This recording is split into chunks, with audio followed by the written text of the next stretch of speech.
बैठ जाइए।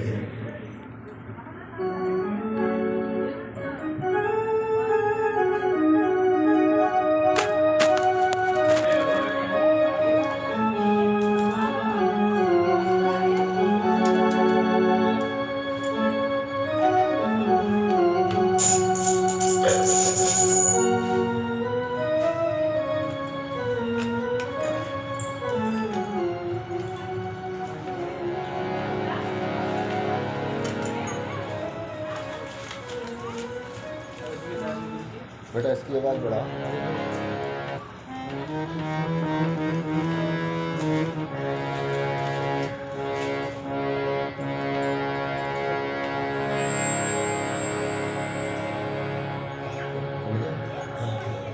दूसरा पहला गाना है। हाँ पहला।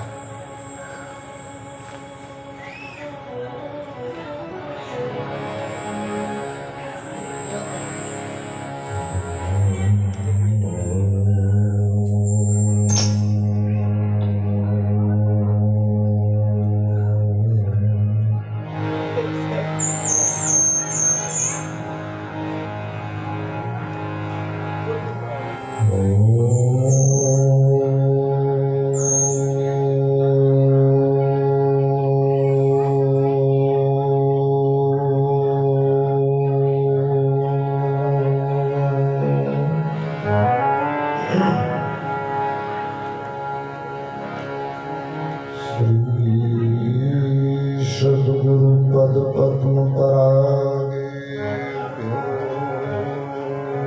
नमः।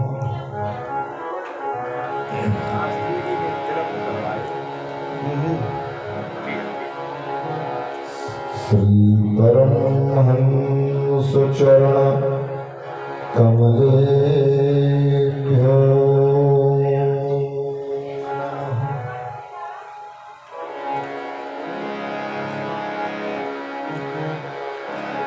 श्री राधा कृष्णाभ्यां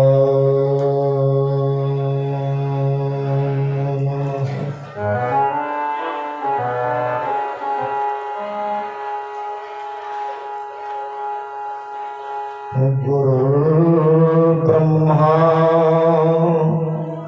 गुरुर्विष्णु गुरुर्देवो महेश्वरः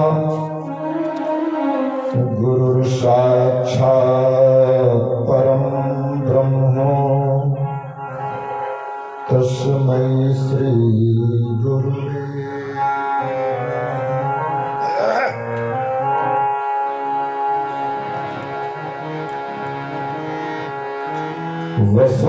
वसुदेवसुतं देवं कंसचाणूरमर्दनं देवकी परमानन्दं कृष्णं वन्दे जगद्गुरुम्।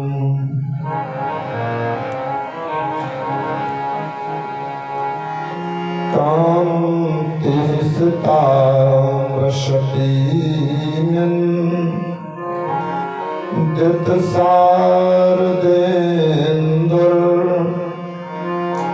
यत्रैकतो विलसेतामशताङ्गशोभाम् वृन्दावने विकृतया मुनगाङ्गशृङ्गम्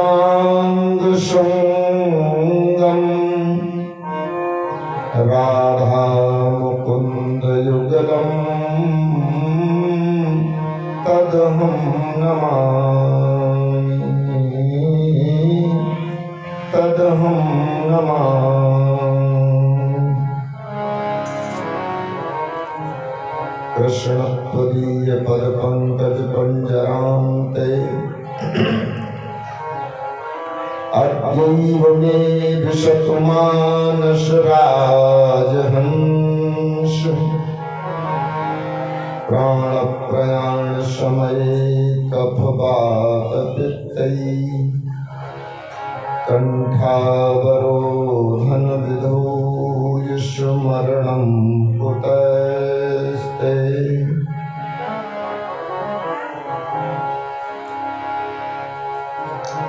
व्यासं व्यासकरं वन्दे मुनिं नारायण स्वयं यतः प्राप्त कृपा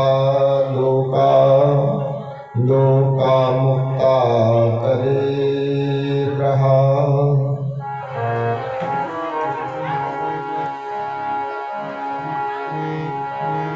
जयंती मंगला काली भद्रकाली कपालिनी दुर्गा क्षमा शिवा धात्री स्वाहा स्वधा नमोस्तुते। हे श्यामे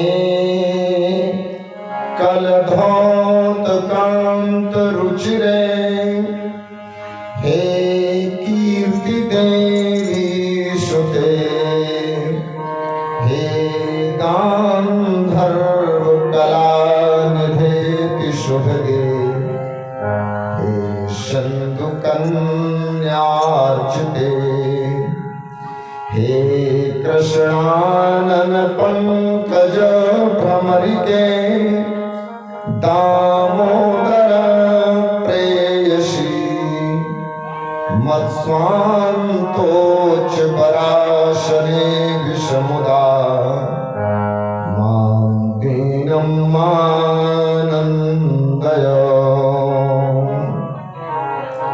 मां दीनं मानन्दय मां दीनं मानन्दय।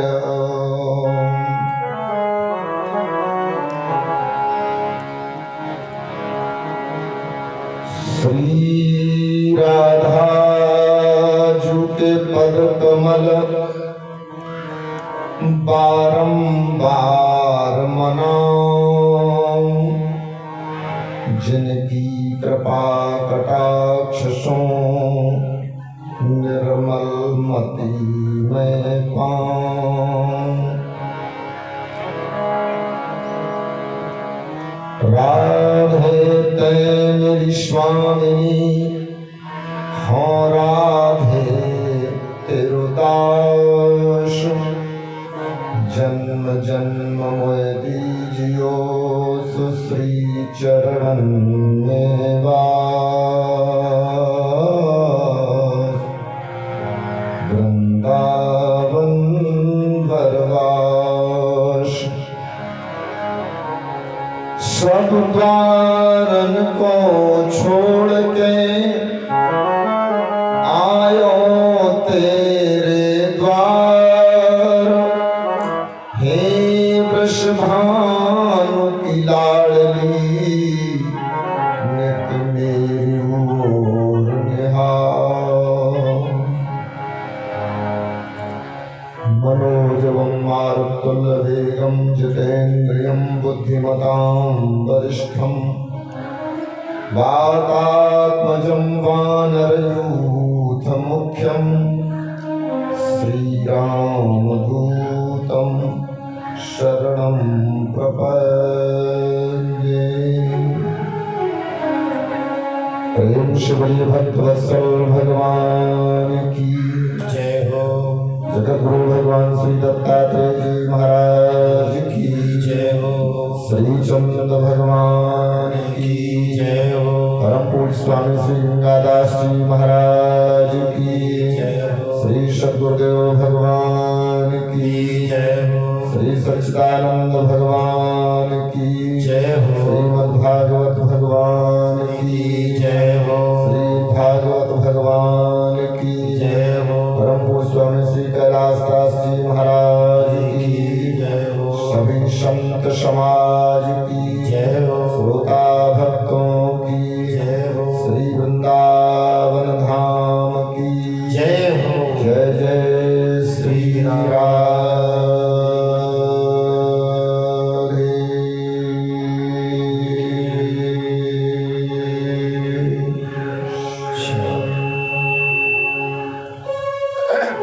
आवाज फट रही है बेटा।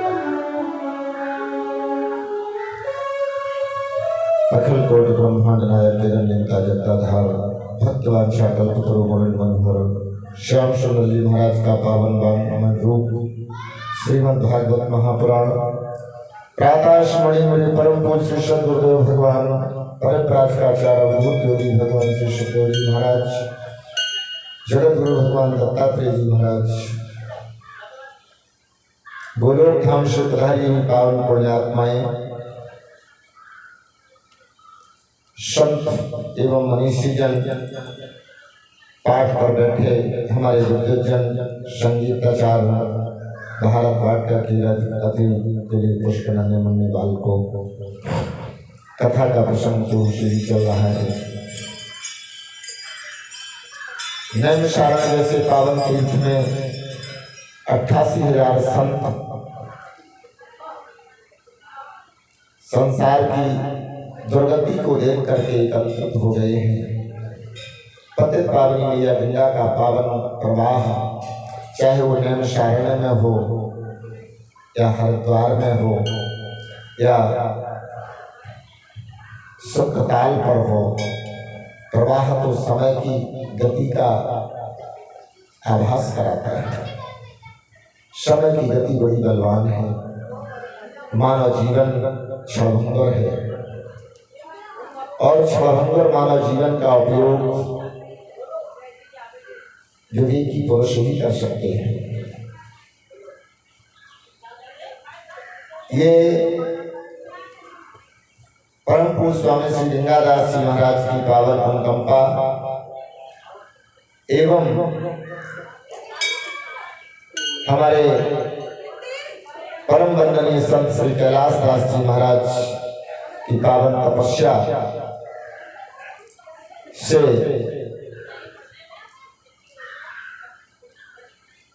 लहलहा रहा श्रीमद् सत्संग भागवत का ये 11वां अनुष्ठान है। जीवन में मनुष्य एक भागवत का अनुष्ठान कराने में कई बार सोचता है। राजा और संत में यही अंतर है। राजा व्यवस्थाएं लगाता है, फिर भी कोई न कोई व्यवस्था में कमी हो जाती है, लेकिन संत, क्योंकि राजा अपने बल पर कोई कार्य करता है और संत परमात्मा की कृपा के बल पर काम करता है। जहाँ गोविंद की कृपा है वहाँ अव्यवस्था में भी सुव्यवस्था हो जाती है, और जहाँ अपनी शक्ति का, अपने बल का अभिमान है, वहाँ सुव्यवस्था भी अव्यवस्था में बदल जाती है। आज पत्र पावनी मैया गंगा की पावन गोद में चंद्रवंश के सरमौर अभिमन्यु दुलारी महाराज परीक्षक नियमानुसार आज द्वितीय दिवस में पदार्पण कर रहे हैं। कल की कथा में आप लोगों ने श्रवण किया था महात्मा मानव जीवन और श्रीमद् भागवत का जो रूपांतर चल रहा है। संसार और भागवत दोनों में अंतर क्या है? संसार में जन्म लेने के लिए हमें न ज्ञान की आवश्यकता है, न तपस्या की आवश्यकता है, न दान की आवश्यकता है, लेकिन भागवत में जन्म लेने के लिए हमें इन सब की आवश्यकता है। संसार में जन्म होना बहुत सरल है, आप कुछ भी करें संसार में तो जन्म हो ही जाएगा, लेकिन भागवत में जन्म होना ये बड़े बड़े मनुष्यों के लिए भी बहुत कठिन है। जिसका भागवत में जन्म हुआ वो परम भागवत कहलाया। 12 भागवत हैं श्रीमद् भागवत में। मनुष्य की कुल गोत्र खानदान का महत्व नहीं, मनुष्य के त्याग और तपस्या का महत्व है। हिरण्यकश्यप के कुल में उत्पन्न होने वाला प्रहलाद आज 12 भागवतों में सिरमौर है, क्योंकि जहाँ त्याग की पराकाष्ठा है वहाँ ही भक्ति है। नारद जी परम भागवत हैं, उद्धव जी हैं। तो अब भागवत में जन्म किसका हो सकता है? कहते पद्म पुराण से लिए गए ये 6 अध्याय, श्रीमद् भागवत में 335 अध्याय हैं, जिनमें 10 अध्याय पद्म पुराण से लिए गए। प्रारंभ के 6 अध्याय और अंत में 4 अध्याय। तो ये 6 अध्याय मानव जीवन के छह शत्रुओं पर विजय दिलाने का संकेत है। खड रस, छह रस जिसके जीवन में मिल गए और छह रसों को पाने वाला रस रहित हो गया, वो भागवत के क्षेत्र में प्रवेश करता है। इसके पश्चात चार फल हैं। तो आज कल की कथा में आप लोगों ने सुना था भक्ति और भक्ति की महिमा क्या है। देवर्षि नारद जी महाराज ने भक्ति पर इतना बड़ा उपकार किया है, तो स्वयं भक्ति जिसके लिए कह रही हो कि सकल भुवन मध्य निर्धनास्ते धन्या निवसति हृदय ये साम श्री हरेर भक्ति रेका हरिरत निज लोकम सर्वथा तो विहाय प्रविशति हृदय तेषां भक्ति सूत्रोपतद्धा। आज मनुष्य धनवान बनने के लिए तरह तरह का उद्योग करता है, लेकिन भागवत में सूची कहते हैं जो महात्माओं, संसार में धनवानों से तो वो निर्धन धन्य हैं जिनके हृदय में भक्ति का वास है। और जिस हृदय में भक्ति का वास है उस हृदय की महिमा तो यहाँ तक है कि स्वयं परमात्मा अपना वैकुंठ त्याग करके उसके हृदय में प्रवेश कर जाता है और उसका जन्म धन्य कर देता है। आज आइए 2 मिनट परमात्मा का संकीर्तन और उसके पश्चात आगे की कथा।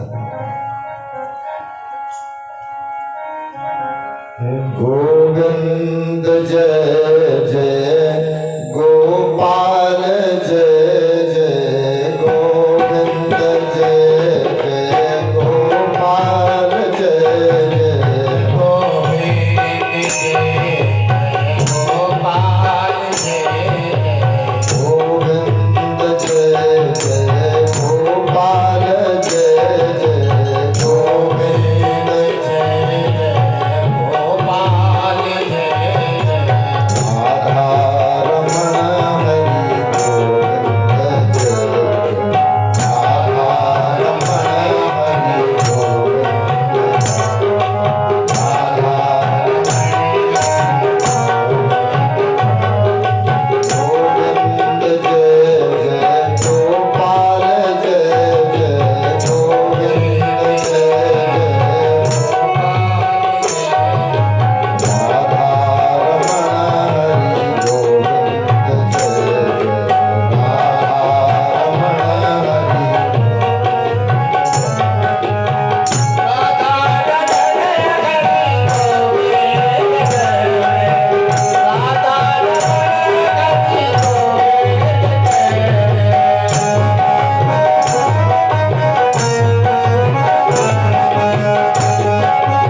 संक्षेप में सुनेंगे।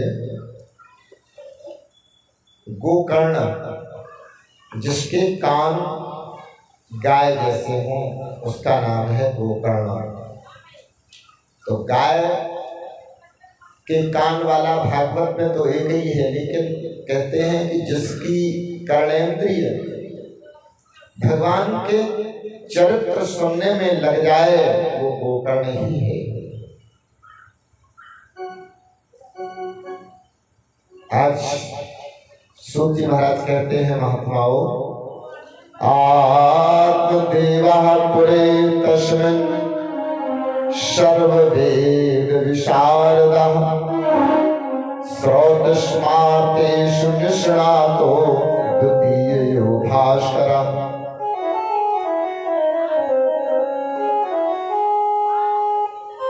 हम संसार में धन और ज्ञानियों में ज्ञान को श्रेष्ठ समझते हैं, लेकिन ज्ञानी के हृदय में क्या श्रेष्ठ है ये आत्मदेव के जीवन से सीखना चाहिए।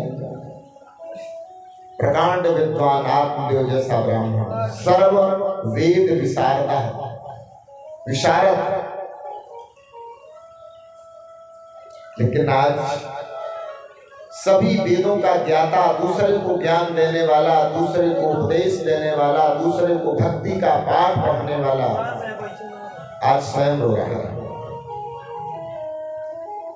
महात्माओं ने पूछा क्या हुआ भगवान? संसार में जब संत रोएगा, गुरु रोएगा, ब्राह्मण रोएगा तो फिर चुपाएगा कौन?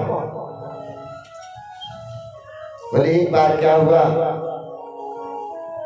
अपना अपमान बर्दाश्त नहीं कर सका।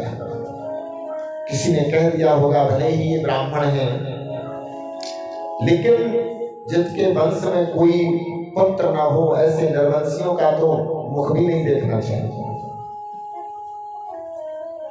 आज ये चल दिया है।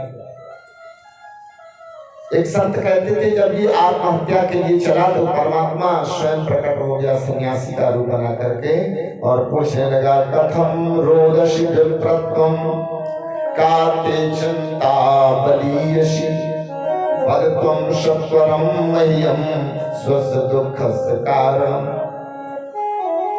महात्मा ने कहा, लग तो आप ज्ञानी लग रहे हो, और ज्ञानी अगर दुखों से घिर जाए तो उसके ज्ञान का कोई महत्व नहीं है। ब्राह्मण देवता क्या बात है? आत्मदेव ने कहा, भगवान मैं क्या बताऊंगा, अब ज्ञान की चर्चा तो आप करना नहीं, क्योंकि ज्ञान की मेरे में कमी नहीं है। मेरे जीवन में जिसकी कमी है उसका नाम है पुत्र। धिक जीवितम प्रजाहीनम धिग्रहम चा प्रजाम बिना धिक धनम चानपत्यस्य धिक कुलम संततिम बिना। जिसके घर में पुत्र नहीं है उसके हृदय पर एक बार हाथ रख करके देखो, सारा का सारा महल चाहे वो भले ही कितना कीमती हो रुलाता है। भगवान मेरे कोई संतान नहीं है, और यहाँ तक कि मेरा ऐसा दुर्भाग्य है कि मैं अपने दरवाजे पर कोई गाय भी पालता हूँ वो भी बांझ हो जाती है। आज तक मेरे यहाँ जो गाय पली है उसने भी कोई बच्चा नहीं दिया है। सन्यासी ने कहा, ज्ञान पाने के बाद इस तरह की सोच रखना ये किसी ज्ञानी का लक्षण नहीं है। बहुत सुंदर ज्ञान दिया, बोले मुंचा ज्ञानम प्रजा रूपम बलिष्ठा कर्मणो गति विवेकम तु समासाद्य तेरे संसार वासना। तुम जिस पुत्र के लिए परेशान हो ये पुत्र ही तो बंधन है, और अगर मुक्ति चाहते हो, क्योंकि ज्ञानी के जीवन का लक्ष्य है मुक्ति, अगर ज्ञानी भी पुत्र पौत्रादि के झंझट में फंस जाए तो उससे बड़ा कोई उपहास हो नहीं सकता है। तो बोले मुंचा ज्ञानम प्रजा रूपम बलिष्ठा कर्मणो गति। कर्मों की गति बड़ी बलवान है। आप जो कहता मैंने ऐसे कौन से कर्म किए हैं भगवान जिसके कारण मुझे पुत्र का सुख नहीं मिला। सन्यासी ने मस्तक पढ़ा, कहता है ब्राह्मण देवता तुम्हारे ललाट की रेखाएं कह रही हैं तुम्हें 7 जन्म में भी पुत्र नहीं मिल सकता है। श्रवण विप्रमयाति प्रारब्धम तु विलोकितम 7 जन्मावधि तव पुत्रो नैव च नैव च। 7 जन्मों में भी तुम्हारे भाग्य में कोई पुत्र नहीं है और तुम जिस पुत्र की कामना करते हो तुमने पढ़ा होगा शास्त्रों में संतते सगरो दुखम बापांग पुरा तथा रे मुंचाद कुटुंबासाम सन्यासी सर्वथा सुख। राजा सगर का इतिहास पढ़ा है आपने, कितना दुख मिला था। जिसने भी पुत्र पाया उसे रोना पड़ा है। किसी को पुत्र के कारण रोना पड़ा और किसी को पुत्र के लिए रोना पड़ा। इसलिए इससे ऊपर उठो। रे मुंचाद कुटुंबासाम, पुत्र होगा तो कुटुंब भी बनेगा और कुटुंब होगा तो संसार की व्यथाएं भी होंगी और संसार की व्यथाओं से अगर दूर होना है तो संन्यास से सर्वथा सुख, संन्यास का आश्रय हो। अब देखिए संसार की जो व्यवस्था बनाई गई थी आज वो व्यवस्था कहीं और है और उस व्यवस्था के जिम्मेदार कहीं और है। परमात्मा ने केवल इंसान बनाया, इंसान ने नियम बनाए, वर्ण व्यवस्था बनाई गई। ब्राह्मण क्षत्रिय वैश्य शूद्र, जो अज्ञानियों में ज्ञान प्रदान करे, जो मोह को दूर करे, उसका नाम ब्राह्मण है। जो दीनहीन की रक्षा करे वो क्षत्रिय, जो सबके लिए पेट की व्यवस्था करे वो वैश्य और जो कुछ ना कर सके वो शूद्र। लेकिन अस्पृश्यता नहीं थी उस समय, क्योंकि एक ही पिता की संतानें हैं। अब ये तो व्यवस्था हो गई गृहस्थों की, अब महात्माओं की व्यवस्था में चले। जब गुरुकुल में पढ़ाई होती थी तो 25 वर्ष तक ब्रह्मचर्य व्रत का पालन करवाया जाता था गुरु के द्वारा, तो वो ब्रह्मचारी कहलाता था। 25 वर्ष के बाद में गृहस्थी आश्रम, शादी विवाह करके 50 वर्ष की अवस्था में वो गृहस्थ सुख भोग लेता था। और जब पुत्र का पुत्र हो गया, इसके बाद वो वानप्रस्थी जीवन में प्रवेश कर जाता था। पुत्रों को मालिकी देकर के, अपनी पत्नी को साथ लेकर के और भगवान के भजन में लग जाता था।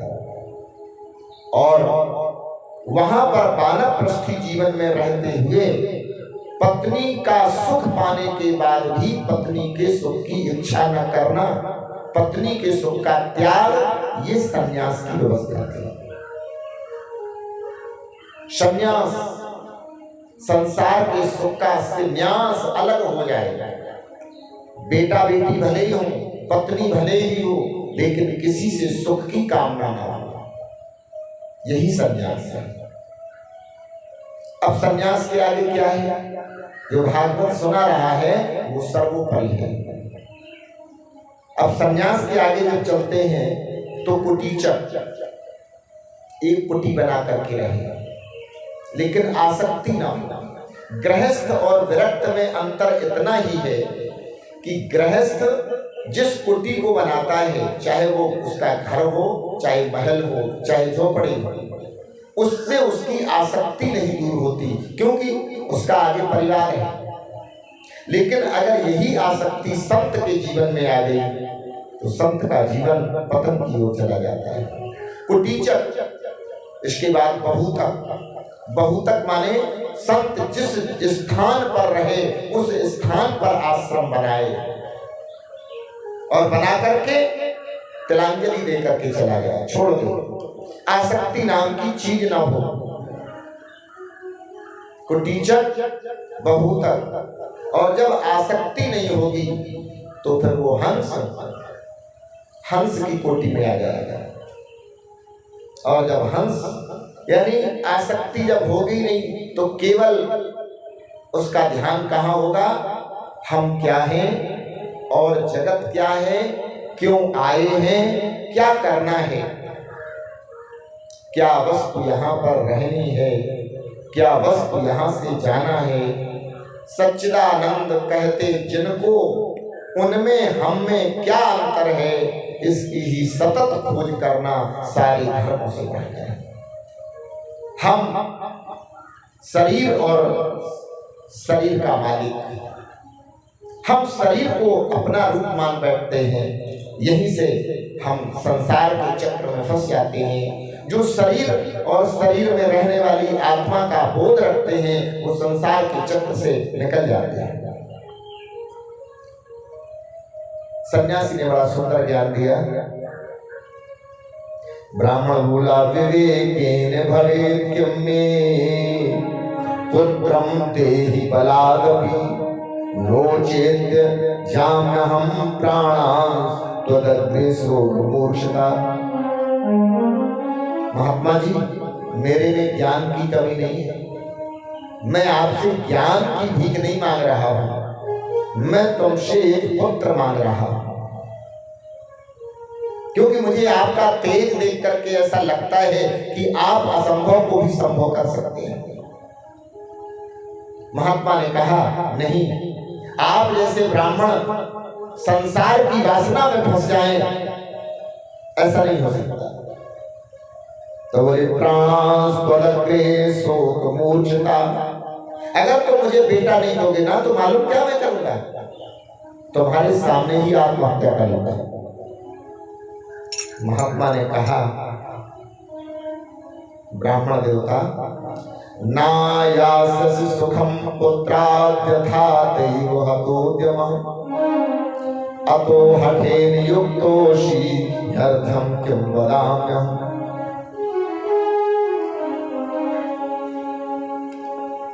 ज्ञान देने वाला मिल जाए, आत्मज्ञान कराने वाला गुरु मिल जाए, और वो शिष्य या वो ब्राह्मण या वो मनुष्य संसार में बेटा बेटी की याचना करे, समझ लेना उसके भाग को दैव ने कुचल दिया है। क्योंकि बेटा बेटी तो आपको, संतान तो आपको 84 लाख योनियों में मिल सकती है, लेकिन आत्मज्ञान देने वाला गुरु हर जन्म में नहीं मिल सकता है। तस्याग्रहं समालोक फलम एकम सततवाम। ठीक है, आप आत्महत्या मत करो। सन्यासी ने अपनी झोली से एक फल निकाला और दे दिया। अबुलेदम भक्ष पत्न्या त्वं ततः पुत्रो भविष्यति। ये फल ले जाओ। देखिए अब आज का विज्ञान और ऋषियों के विज्ञान में कितना बड़ा अंतर है, ये ध्यान देना।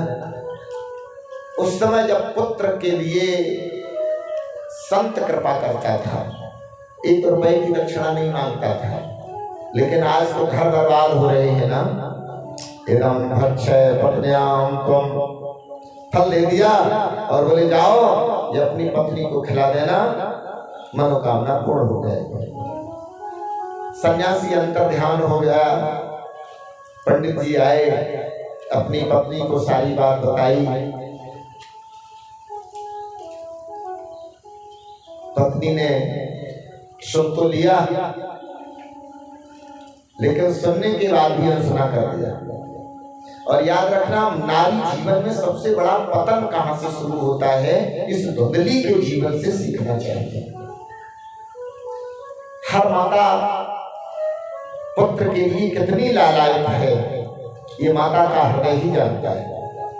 लेकिन आज कितनी माताएं अपने पुत्रों से सुखी हैं, ये कोई गरली माता जानती है। धुंधली के जीवन में कौन सी गलती हुई कि उसका बेटा ही उसका काल बन गया। अपने पति की बातों पर जो पत्नी ध्यान नहीं देती है, पति के साथ धोखा, छल, कपट, प्रपंच करती है, ऐसी किसी भी नारी को उसके पुत्र से कोई सुख नहीं मिलता है। पंडित जी ने वो अमर फल दी, वो पुत्र फल दिया सन्यासी के द्वारा दिया हुआ, लेकिन उसने नहीं खाया। वो फल लेकर के कहां गई? पड़ोसन के पास गई। सन्यासी का दिया हुआ फल, और निर्णय किससे करवा रही है? पड़ोसन से। पति की बात पर विश्वास नहीं है। संत कहते हैं, जिस नारी को अपने पति पर विश्वास नहीं है, उसके जीवन में तो धोखा ही धोखा है। आज पड़ोसन ने समझाया, घबराओ नहीं, इतनी उदास क्यों हो, तो सारी कहानी बता दो। पुत्र प्राप्त करने की उम्र होती है बहन, बुढ़ापा मेरा आ गया, हमारे पति को पुत्र चाहिए, मेरी तो समझ में नहीं आ रहा मैं क्या करूं। उसने कहा, घबराओ नहीं, तुम चाहती क्या हो? मैं ये चाहती हूँ कि मेरे पति भी संतुष्ट हो जाएं और हमें बेटा बेटी को जन्म भी न देना पड़े। बोले ठीक है, हो जाएगा। क्योंकि नारी जीवन में सबसे बड़ा गुरु कौन है? उसकी पड़ोसन। जो अपने पति से शेयर नहीं कर रही है, वो अपनी पड़ोसन से शेयर कर लेती है। ठीक है, क्या करना है? बोले मेरे हाल ही का कर्म है, 9 महीने के बाद जिस समय मेरे बच्चा पैदा होगा, उस समय मैं तुम्हारे यहाँ भिजवा दूंगा। पंडित जी तो चले जाते कथा कहने के लिए, आज नहीं हुआ। पंडित जी चले गए, 10वां महीना हुआ, आज पड़ोसन के बच्चा पैदा हुआ, गोपनीय तरीके से भिजवा दिया, और वो जो फल था ब्राह्मणी ने अपनी गाय को खिला दिया, क्योंकि गाय ने भी आज तक कोई बच्चा नहीं दिया है। आज समय आने पर गौ माता ने एक पुत्र को जन्म दिया है, जिसका नाम है गोकर्ण। काम केवल गाय जैसे है, शेष शरीर मनुष्य जैसा है। प्रेम श्री गोकर्ण भगवान की जय। आज गोकर्ण का प्राकट्य हुआ, और धीरे धीरे दोनों बालक बड़े हुए। धुंधकारी नाम पड़ा है, जो धुंधली का बेटा है, क्योंकि किसी को नहीं बताया। आज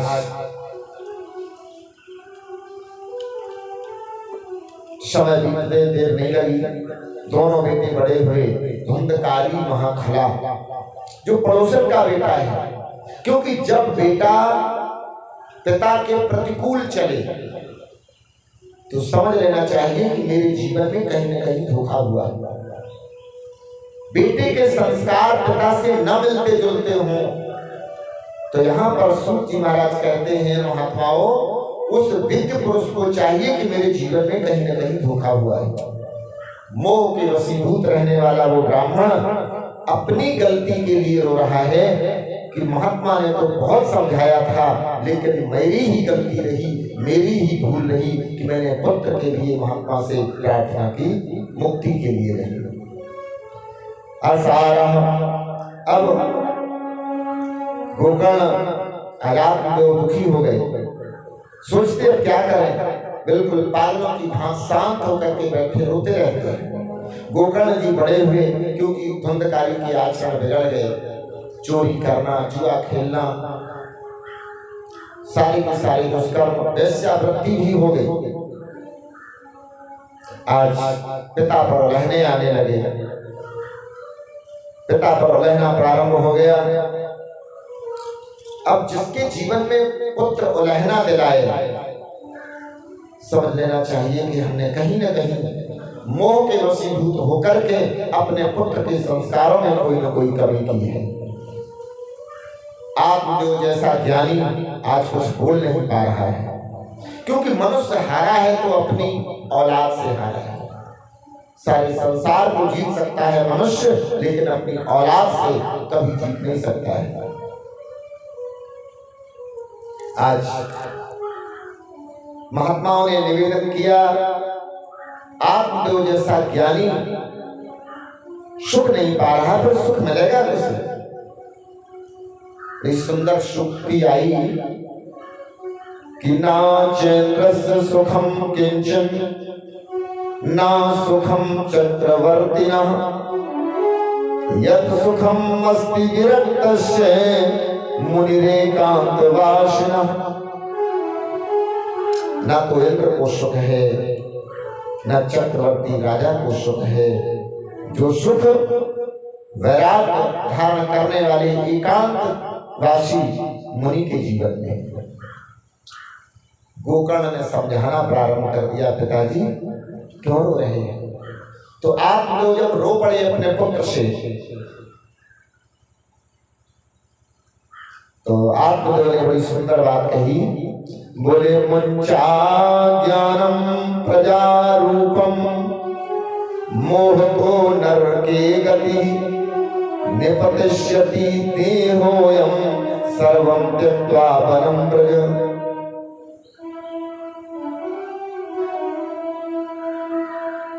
मुंचा ज्ञानम प्रजा रूपम। अब देखो, एक बार महात्मा समझा चुका है, दोबारा में उसका पुत्र समझा रहा है। मनुष्य समझता किसके माध्यम से है, महत्व उसका है। महात्मा के द्वारा दिया हुआ ज्ञान आप लोगों के जीवन में काम नहीं आया, लेकिन आज पुत्र के द्वारा दिया हुआ ज्ञान समझ में आ गया। और जिसके द्वारा मिलने वाला ज्ञान समझ में आ जाए वो गुरु ही है, भले ही हमारा पुत्र क्यों ना हो। मुंचा ज्ञानम प्रजा रूपम मोहतो नरके गति। अभी समय है पिताजी, चेत जाए आप। सर्वम त्यक्त्वा वनं व्रज। सब कुछ त्याग करके, तुम्हारा पुत्र क्या कर रहा है क्या नहीं कर रहा है अपने दिमाग से निकालो, और वनं व्रज। बन न जाओ तो कम से कम वृंदावन चले जाओ। तो आज आत्मदेव गोकर्ण से बोले, अंधकूपे स्नेह पासे बद्ध पंगुरहं सखा कर्मणा पतितो नूनम मामुद्धर दयानिधे। एक पिता अपने पुत्र से, देखिए कौन सी भाषा है, एक पिता अपने पुत्र से कह रहा है मामुद्धर दयानिधे, हे दया के निधान मेरा उद्धार करो। ज्ञान पुस्तकों में नहीं है, ज्ञान तो आत्मा में है। जो पुस्तकों का ज्ञान रटकर के मंजिल पर जाना चाहते हैं वो आत्मदेव जैसे ब्राह्मण की तरह रोया करते हैं। गोकर्ण के अंदर जो ज्ञान है वो आत्मा के द्वारा आने वाला ज्ञान है, और जो आत्मदेव के अंदर ज्ञान है वो पुस्तकों में मिलने वाला ज्ञान है। पुस्तकों में मिलने वाला ज्ञान आपने सुना होगा, अष्टावक्र जी कहते थे ना कि ज्ञान अगर पुस्तकों में होता, अपने पिता कौर से कह रहे थे कि ज्ञान अगर पुस्तकों में होता तो गुरु सर्वश्रेष्ठ नहीं होता। ज्ञान तो आत्मा में है, जो अपनी आत्मा को जागृत कर लेता है वो गुरु कहलाता है। नहीं तो पोथी पढ़ पढ़ जग हुआ पंडित भया न कोय, और ढाई आखर प्रेम का पढ़ा सो पंडित हो। आज अंधकूपे स्नेह पासे। अंधा कुआ क्या है? ये संसार ही अंधा कुआ है। बेटा बहू नाती कैसी कैसी भाषा बोलते हैं, किसी को बताने की आवश्यकता नहीं है। बेचारे दादी बाबा रूठ जाते हैं, चलो हम आज के बाद आएंगे नहीं तुम्हारे घर में, लेकिन वृंदावन पहुंच गए तो फोन 24 घंटा फोन ही लगा है। मैं अपने नाती को रोता हुआ छोड़ के आई हूं महाराज, तुम्हें क्या पता है स्नेह पासे ये मोह पास जे गर न बधाया, सो नर तुम समान रघुराया। भगवान की बराबरी करने वाली केवल एक चौपाई है, मोह पास। अब भगवान राम में क्या मोह पास नहीं है? भगवान का जो मोह पास है वो एक लीला है। देखना, हमारी पत्नी खो जाए, आपकी पत्नी खो जाए, मनुष्य से नहीं पूछ सकता भैया तुमने हमारी घरवाली तो नहीं देखी, लेकिन बाहर प्रभु राम पशु पक्षियों से पूछ रहे हैं। और कैसे पूछ रहे हैं? रो करके। और इतना अधीर रोने वाला भिल्ली के आश्रम में जाता है तो नौधा भक्ति का उपदेश करने लगता है। ये लीला है, ये नाटक है। तो आज कर्वणा पद को नूनम मामुद्धर दयानिधे, जैसे ये कहा मेरा उद्धार करो, तो गोकर्ण जी ने बहुत सुंदर बात कही कि देहि स्तिमांस रुदरे भीमतं त्यजत्वमो, जाया सुतादिषु सदा ममतां विमुञ्च, पश्यानिशं जगदिदं क्षणभङ्गनिष्ठं, वैराग्यराग रसिको भवभक्तिनिष्ठा, देहि स्तिमांस रुदरे। ये हड्डी और मांस का बना हुआ पुतला, इसमें आसक्ति को त्याग दो पिताजी, और इससे उत्पन्न होने वाले देह के जितने भी रिश्तेदार हैं, चाहे वो पत्नी हो, चाहे पुत्र हो, चाहे पौत्र हो, इनसे ममता को हटा लो। जाया सुतादिषु सदा ममतां विमुञ्च, पश्यानिशं जगदिदं क्षणभङ्गनिष्ठं। काल के अंतिम समय का इंतजार मत करो, ये मान लो कि आज ही परीक्षा होनी है, इसलिए आज परीक्षा वाली तैयारी करो। आज ही मुझे मृत्यु का सामना करना है, इसलिए आज ही तैयार हो जाओ। और वैराग्य राग रसिको, वैराग का हथियार उठाओ और ममता की रस्सी को काट दो। वैराग्य राग रसिको भव भक्ति निष्ठा, और जैसे तुम्हारी आसक्ति की रस्सी कटेगी, तुम भगवान के भक्ति की रस्सी में बंध जाओगे। और जैसे तुम भगवान के चरणों में बंधे तो क्या होगा?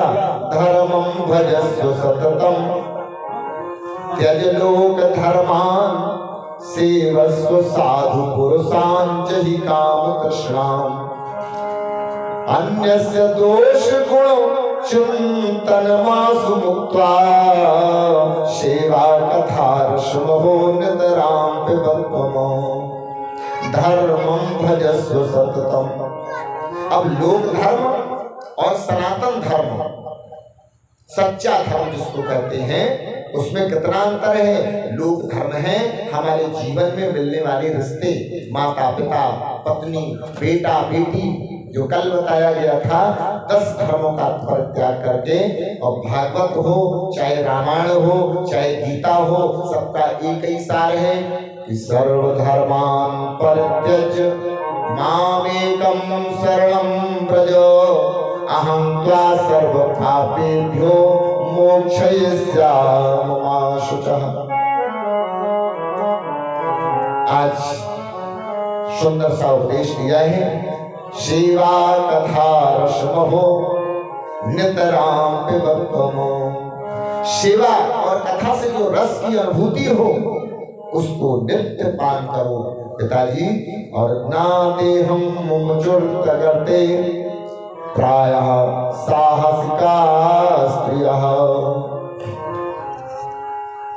इधर आप लोगों को वैराग्य हो रहा है, और जैसे वैराग्य हुआ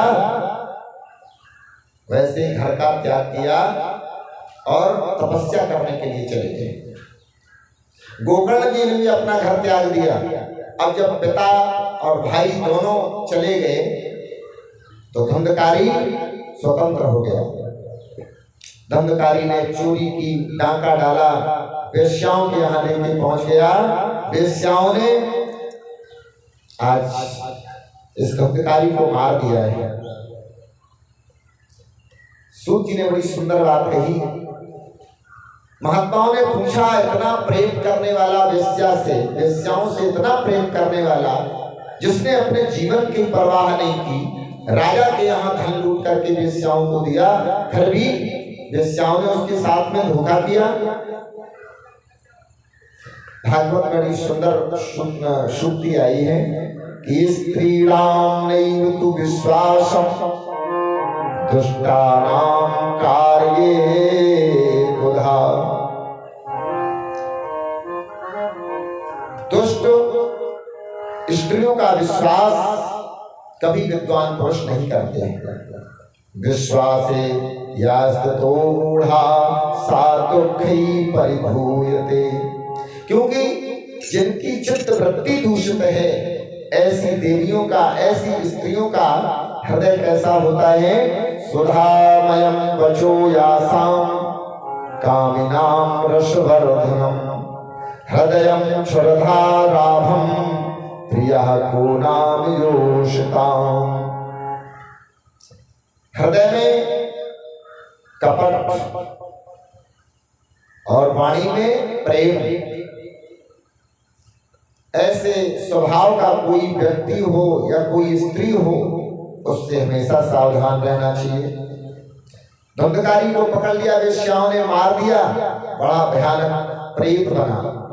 वाद्यारूपधरो नित्यम धावन्तस दशोत्तरम शीतातप परिक्लिष्टो निराहारा पिपाशुका। अब देखिए प्रेत योनि में और मानव योनि में क्या अंतर है। आत्मा के तीन रूप हैं, मुख्य तीन रूप हैं। आत्मा मूल पूंजी है। जब ये आत्मा दोष रहित होती है तो जिसको हम परमात्मा कहते हैं, ये परमात्मा का रूप होती है। भोगों की इच्छा जागृत होने के बाद मन की सत्ता प्रधान हो जाती है तो ये जीवात्मा कहलाती है। मन की सत्ता प्रधान होने के बाद सुंदर शरीर, सुंदर धन, सुंदर रिश्ते, सब कुछ पाने के बाद काल गति के द्वारा शरीर नष्ट कर दिया जाए, मन की इच्छाएं, मन की वासनाएं पूर्ण न हो, ऐसी आत्मा प्रेतात्मा के रूप में परिणत हो जाती है, जिसको हम प्रेत योनि कहते हैं। आज वही हुआ। असमय में धुंधकारी मार दिया गया, और धुंधकारी जब मारा गया तो वाद्यारूपधरो नित्यम, वायु तत्व प्रधान है प्रेत योनि में। पंच भौतिक शरीर में पृथ्वी तत्व प्रधान है और प्रेत योनि में वायु तत्व प्रधान है। वायु रूप धारण करके ये दसों दिशाओं में घूमता है, भूखा प्यासा, शीता तप परिपृष्टो निराहारा पिपासा। और ये जब इसे कहीं ठौर नहीं मिला, अपने जन्मभूमि में आया और वहां पर रहने लगा। 12 वर्ष के बाद धुंधकारी अपनी तपोभूमि, और धुंधकारी ने तपस्या की है गोला गोकर्णनाथ। जो लोग गए हैं वो जानते हो, लखीमपुर खीरी जिले में पड़ता है। आज भी वहां पर वो स्थान बना हुआ है जहां गोकर्ण जी ने तपस्या की है। इसलिए गोकर्ण जी के नाम से उस स्थान का नाम पड़ा गोकर्णनाथ। आज 12 वर्ष के बाद में गोकर्ण जी आए हैं, और गोकर्ण जी जैसे अपनी जन्मभूमि में लेटे हैं विश्राम करने के लिए रात्रि में,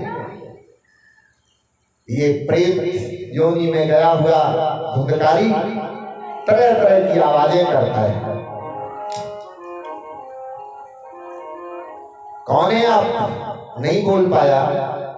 आज उन्होंने कमंडल से जल भरा, आचमन किया, और जैसे पढ़ करके मारा है, प्रेत की आवाज आ गई, मानो वाणी में बोल पड़ा, अहम भ्राता त्वली रोशनी धुंधकारीति नामतः स्वकीये नैव दोषेण ब्रह्मत्वं नाशितं मया। भैया मैं प्रेत योनि में पड़ने वाला कोई और नहीं, तुम्हारा भाई हूँ पूर्व जन्म का। मैंने अपने जीवन में इतने पाप किए हैं जिसका बखान नहीं किया जा सकता है। मेरा जन्म ब्राह्मण कुल में हुआ, लेकिन मैंने उस ब्रह्मत्व का, ब्राह्मण कुल का अपमान अनादर करके मैंने नीचों के कार्य किए और मैं काल का मृत हो गया। अहो बंधो कृपा सिंधो भ्रातर मामाशु मोचय। हे कृपा सिंधु भगवान, आप की सामर्थ्य को मैं अच्छी तरह जानता हूं। मैंने जीते जी आपके कभी आपकी विचारधारा को स्वीकार नहीं किया, लेकिन आज समझ में आ रहा है कि जिसने आपके विचारधारा को स्वीकार किया उसे प्रेत योनि से मुक्ति मिल गई, और मैं भाई होने के बाद भी आज प्रेत योनि में पड़ा हूं। लेकिन भैया मुझे आपके ज्ञान पर पूरा भरोसा है कि आप कहीं ना कहीं मेरा उद्धार जरूर करेंगे। गोकर्ण के नेत्र सजल हो गए, अपने आराध्य का ध्यान किया, भगवान सूर्यदेव की प्रार्थना की। नमो तुभ्यं जगत साक्षं ब्रूहि मुक्ति हेतुकम्। हे भगवान सूर्यदेव, मैं अपने भैया की मुक्ति के लिए आपसे कोई उपाय पूछता हूँ। भगवान सूर्यदेव ने कहा, श्रीमद्भागवतान् मुक्ति सप्ताहं वाचनं कुरु। श्रीमद्भागवत कथा को श्रवण कराओ। गोकर्ण आप स्वयं वक्ता बने, अपने भैया को श्रोता बनाओ, सभी शक्तियों का, सभी देवताओं का आवाहन करें, तुम्हारी मनोकामना पूर्ण होगी। आज दिव्य रूप धरो जातस् तुलसीदाम मंडितः पीतवासा घनश्यामो मुकुटी कुंडलान्वितः। आज उद्योग किया गया, काले झंडे पर स्थान दिया गया, 7 गांठें हैं। तो ये 7 गांठें क्यों हैं? हमारे जीवन में जो मानव शरीर मिला है इसमें भी 7 चक्र हैं। मूलाधार से लेकर के सहस्त्रार पर्यंत 7 चक्रों का अगर भेदन हो जाए तो ये भेदन के 2 रूप हैं, ज्ञान मार्ग और भक्ति मार्ग। आज भागवत का श्रवण करा के गोकर्ण जी ने वही कार्य किया। आज धुंधकारी को मुक्ति मिली और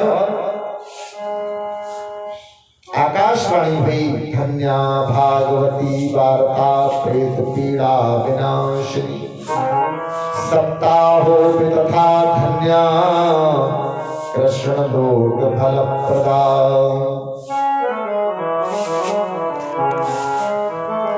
आज गोकर्ण को मुक्ति मिलती है। भगवान के पार्षद गोकर्ण का साधुवाद करते हैं, कहते हैं अदृढ़ं चाहतं ज्ञानं प्रमादेन हतं श्रुतं संदिग्धो हि हतो मंत्रो व्यग्रचित्तो हतो जपः। आप जैसा वक्ता जब संसार में मिलता है तो मानव जन्म नहीं, प्रेत योनि भी मुक्त हो जाती है। आज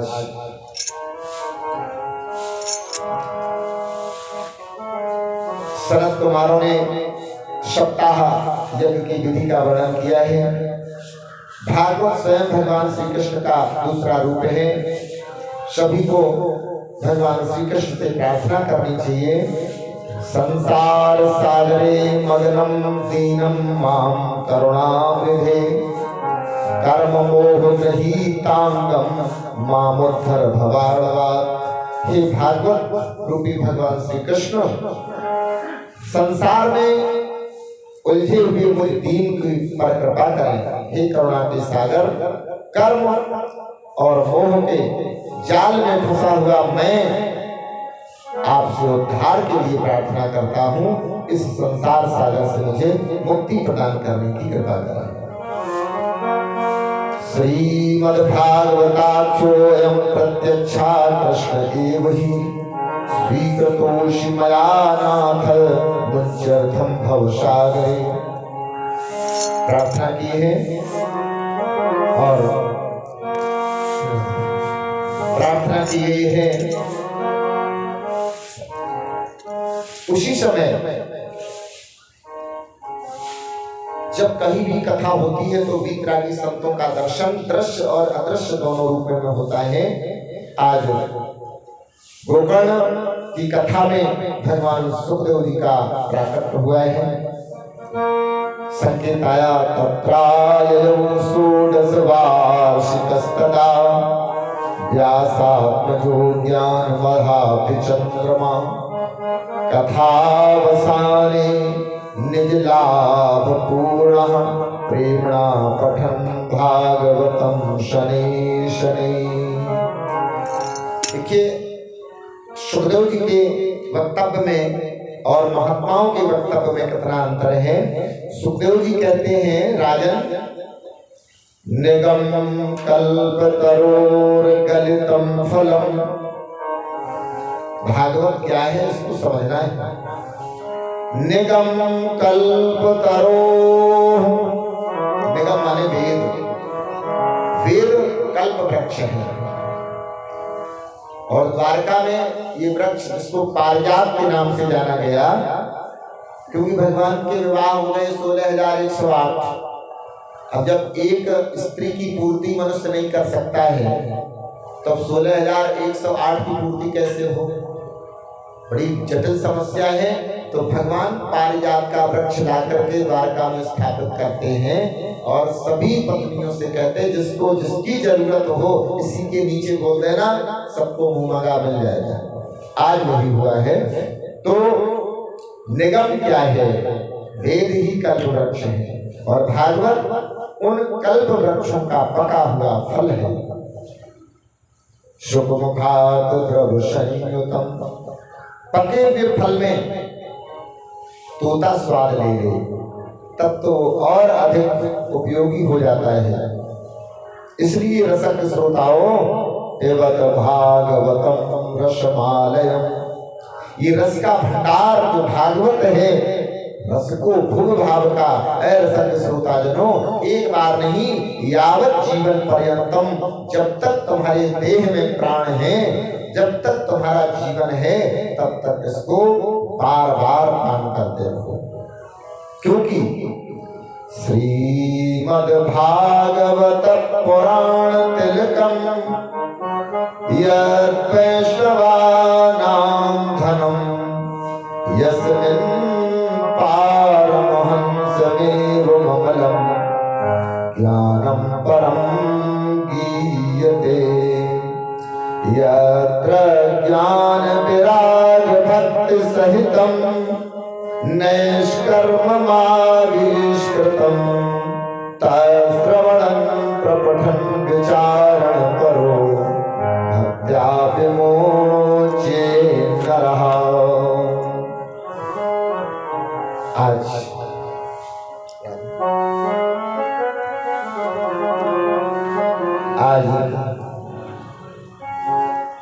श्रीमद् भागवत की महिमा का वर्णन किया है महात्मा सूत जी ने। और संसार और भागवत में क्या अंतर है।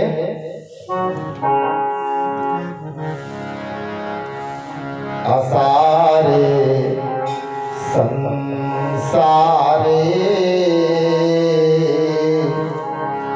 विषय विष संगा कुलधिया क्षणार्धम क्षेमार्थम पिबत सुख गाथा तुलशुभाम किमर्थम व्यर्थम भो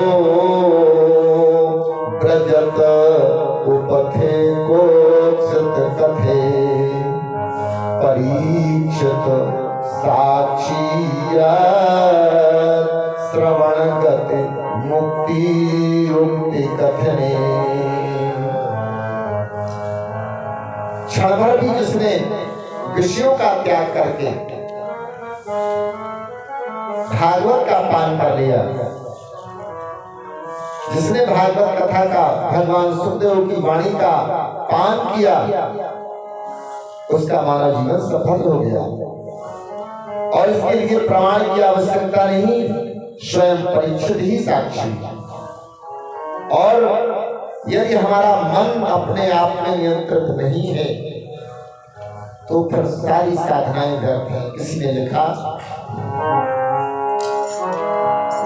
यदि मन न हुआ बस में, कर्मों से बचे तो क्या। यदि मन न हुआ बस में, कर्मों से बचे तो क्या। दिया बना के बंदे चुपचाप रहे तो क्या। दिया बना के बंदे चुपचाप रहे तो क्या।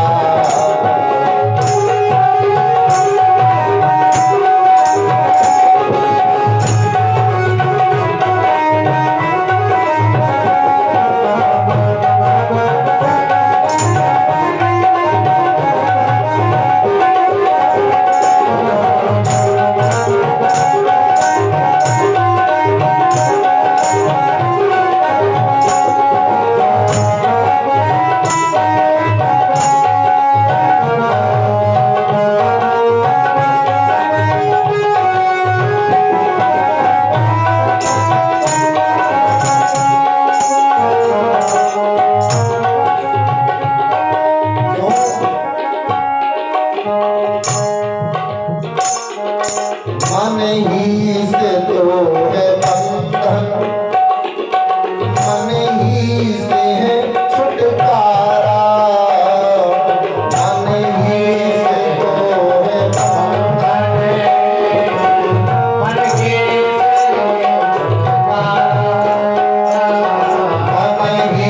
से तो है बंधन, मन ही से है छुटकारा।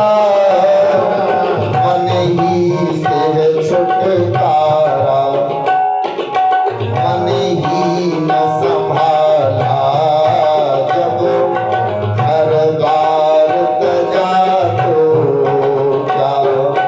मन ही न संभाला जब घर बार तजा तो क्या। मन हर बार तजा तो क्या। मन ही न संभाला हर बार तजा तो क्या। मन, और ये पूरा 7 दिन का जो केंद्र है वो मन ही है। मन एक घोड़े की तरह है, अगर सही दिशा में घोड़ा जा रहा है तो मंजिल पर पहुंचा देगा, और अगर कहीं जरा भी भटक गया तो ये जीवन पलट भी देता है, मुक्ति को मृत्यु में भी बदल देता है। आइए 6 अध्याय पूर्ण होते हैं।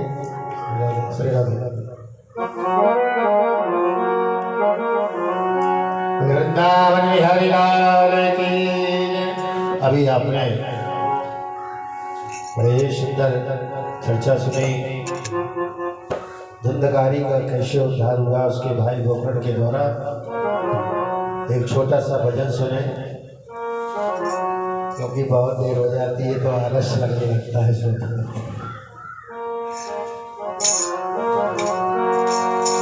दीन कहे धनवान सुखी, धनवान कहे राजा को भारी। राजा कहे महाराजा सुखी, महाराजा कहे सुख इंद्र को भारी। इंद्र कहे चतुरानन को सुख, ब्रह्मा कहे शुक विष्णु कुभारे परशुराम विचार कहे हरि भजन बिना सब जीव दुखारी। अभी आपने ये उपाख्यान सुना दो भाइयों की बात।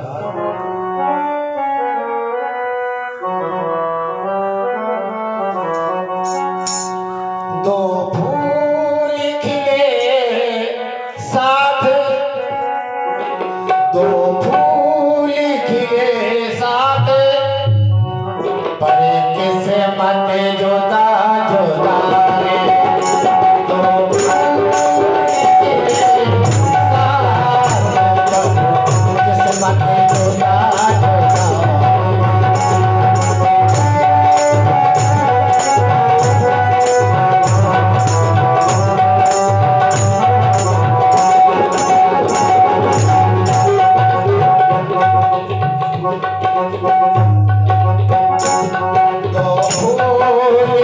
खिले साथ,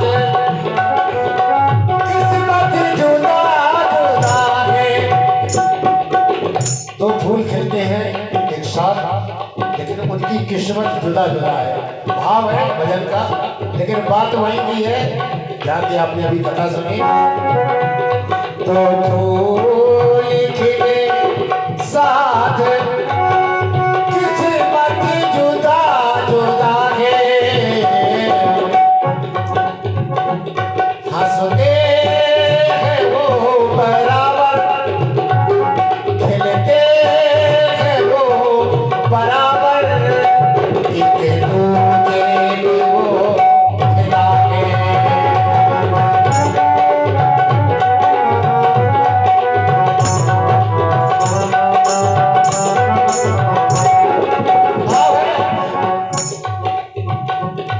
एक डाल के दो फूल तोड़े गए बराबर। बाग माली अपने बगिया में जाता है और चुन चुन करके फूलों को तोड़ता है, लेकिन उन फूलों में होता क्या है? एक डाली से दो फूल तोड़े गए बराबर। एक तो चढ़ा मंदिर में, एक तो चढ़ा मंदिर में, एक अरथी बिना चढ़ावे। एक तो चढ़ा मंदिर में, एक अरथी बिना चढ़ावे। दो फूल खिले साथ, पर किस्मत जुदा जुदा।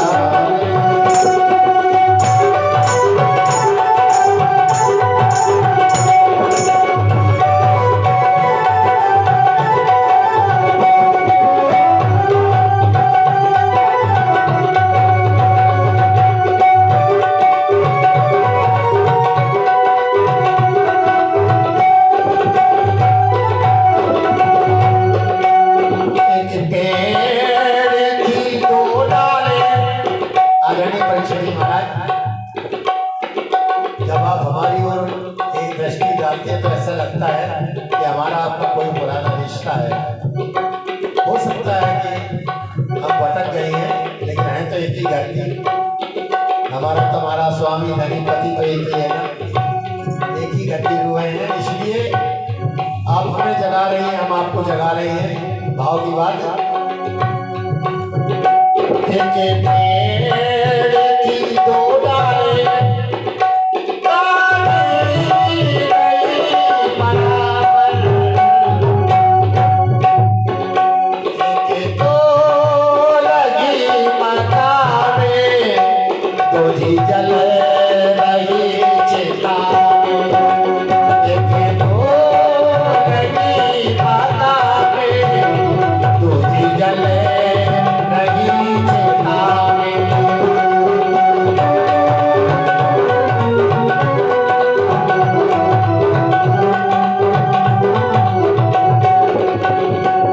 बस लास्ट अंतरा है, यही गीत का भाव है।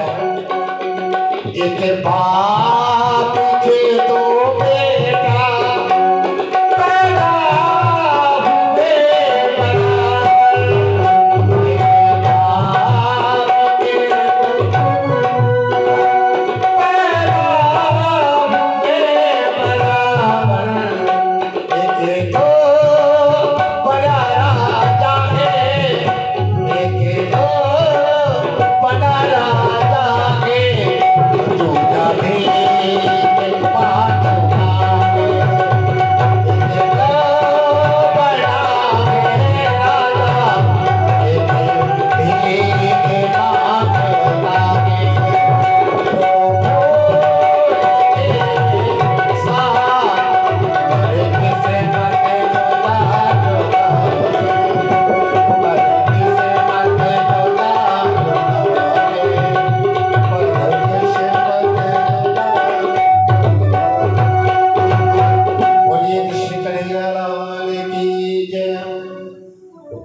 प्रेम श्री कृष्ण भगवान की जय। से हो क्या बोलो, कहाँ चले गए लड़का? इसकी बेस कम करो थोड़ा, आवाज भारी हो रही है। आइए श्रीमद् भागवत का पहला श्लोक।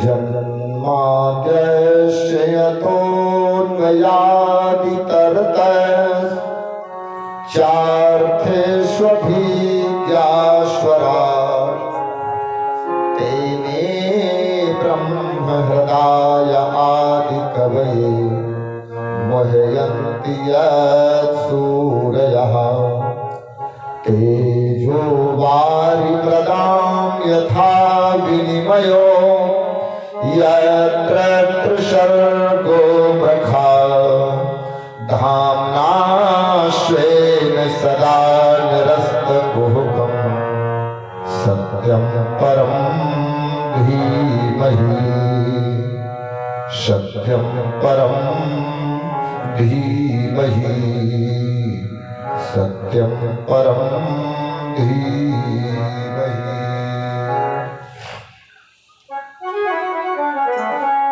अद्भुत दर्शन है श्रीमद् भागवत में। श्रीमद् भागवत का प्रथम श्लोक ये बताता है कि भागवत जन्म और मृत्यु दोनों से ऊपर का विषय है, लेकिन भागवत का प्रथम श्लोक जन्म से शुरू हुआ है। और एक बात बताएं, आप कोई भी ग्रंथ पढ़ें, हर ग्रंथ में किसी न किसी देवी देवता की आराधना की गई है। विष्णु पुराण पढ़ेंगे श्री हरि विष्णु की, शिव पुराण पढ़ेंगे भगवान शिव की, वायु पुराण पढ़ेंगे वायुदेव की, कोई भी पुराण पढ़ें, लेकिन भागवत जब पढ़ेंगे ना तो इसमें किसी भी देवी देवता की वंदना नहीं की गई है। इसका जो सर्व सार है वो है सत्य। आत्मा को सत्य कहो, सत्य को कृष्ण कहो, कृष्ण को प्रेम कहो, प्रेम को आनंद कहो, एक ही तत्व के पर्यायवाची है। और इसका जो अंतिम चरण है सत्यम परम धीमहि, जब हमारी धी माने बुद्धि पटल में सत्य का प्रवेश हो जाए, समझ लेना कि हमारी जीवन की भागवत पूर्ण हो गई है। सत्य क्या है? कल की कथा में आप लोगों ने सुना था, आत्मा सत्य को हम आत्मा भी कह सकते हैं। तो कोई ये पूछते कि आत्मा क्या है? देखिए, कुछ शब्द हमें अनुभव का बोध कराते हैं। जैसे कोई शिष्य अपने गुरु